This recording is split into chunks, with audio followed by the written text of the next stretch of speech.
true life story. As a kid, just like every other Kenyan kid, I was a big addict of local TV shows. I mean, do you remember the first day that you watched Tiny High? I fell in love with it so much to an extent that I forgot about the then international shows. But years later, everything started going downhill as TV shows became less and less popular. Could be that Kenyan media quality deteriorated or the viewers got bored. Either way, I still have deep nostalgic feelings for old shows, especially Beba Beba.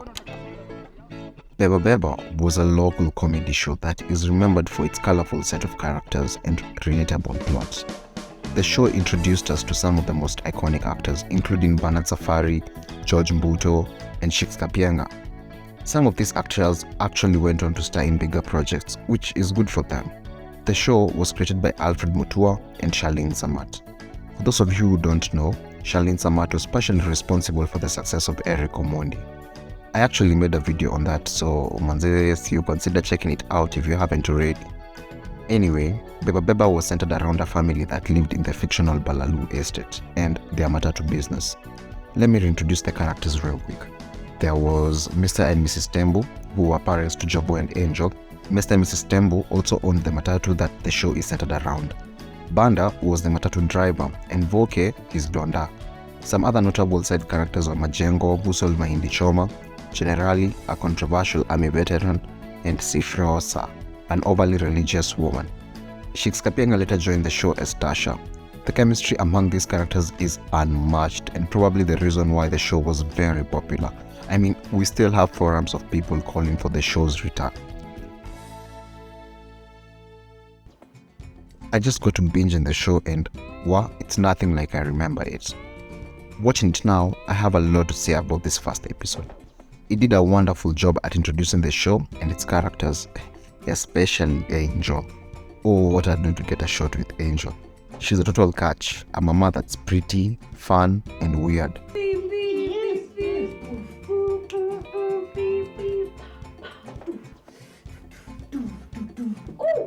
Generali was also among my favorite characters. He was supposed to be this retired army general that had no wife or kids of his own. So he always crashed at the temples. Hello, Generali. You seem to show up just when we are about to eat. I mean, this guy's first TV appearance was him carrying a parrot with a questionable backstory. This is not an animal. This is a soldier, a full army captain. Another thing about Generali, he had to remind everyone how he was in the army every few minutes. Once a soldier, always a soldier. When I was in the army, nilienda Britain. No, I know Idi Amin. We fought together in Uganda. 5 years, I'm born a soldier. I took many courses while in the army. Sifrosa, I swear I was in the army. I always trust my army instincts. Well, you see, as a former army intelligence officer. Si ungekaa huko basi. Anyway, the first episode appealed to its audience by relating to Kenyan matatu culture. It's sad to say that little has changed about this reckless culture, but it makes for very, very, very humorous situations. I mean, there's this scene where Voke buys mahindi choma from Ajay. Alafu, he tries to avoid paying for it by chasing after the matatu. Osh, when Voke agrees to charge his Kasi's 50 bob. 50? Then later hikes the fare to 100. Ilisema 50-50, hiyo inamaanisha 52 ni 100, sawa? I mean, these guys even had passengers pretending to be mourners so they could trick officers past a roadblock.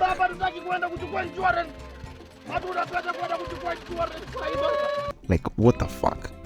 Gags like this are funny as hell, and it's only because it's a reflection of dirty tactics used by Dondas against us.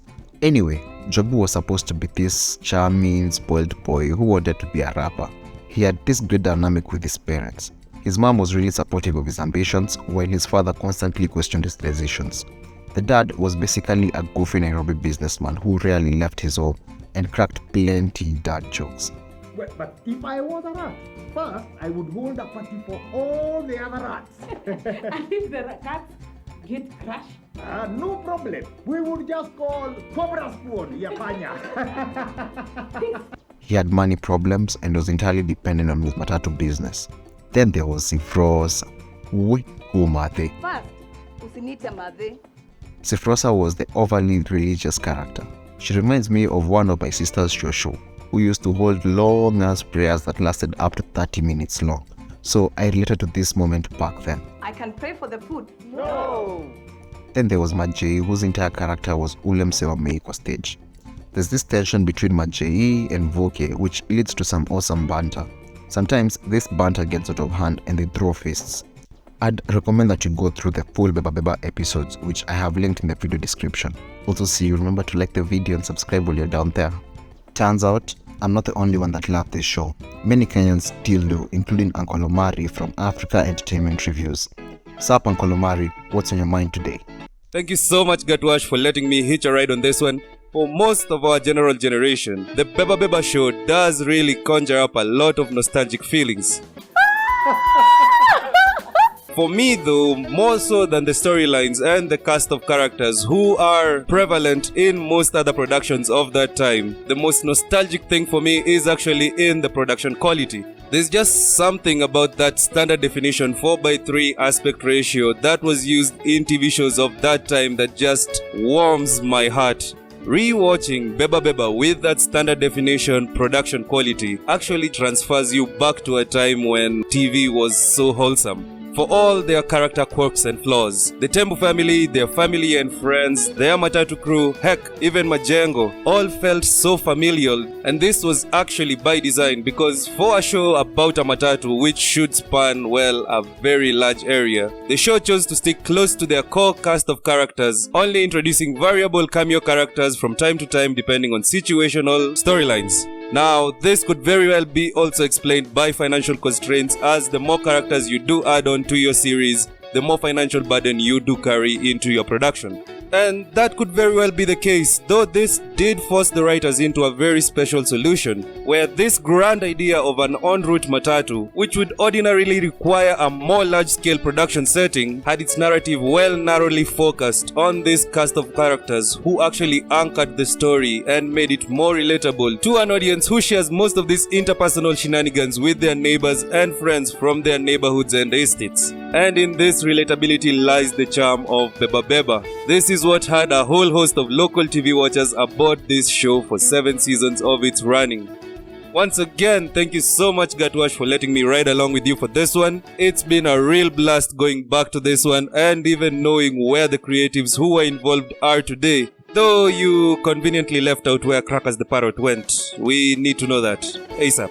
Anyway, I think I see my stage up front. Donda, nishukishe.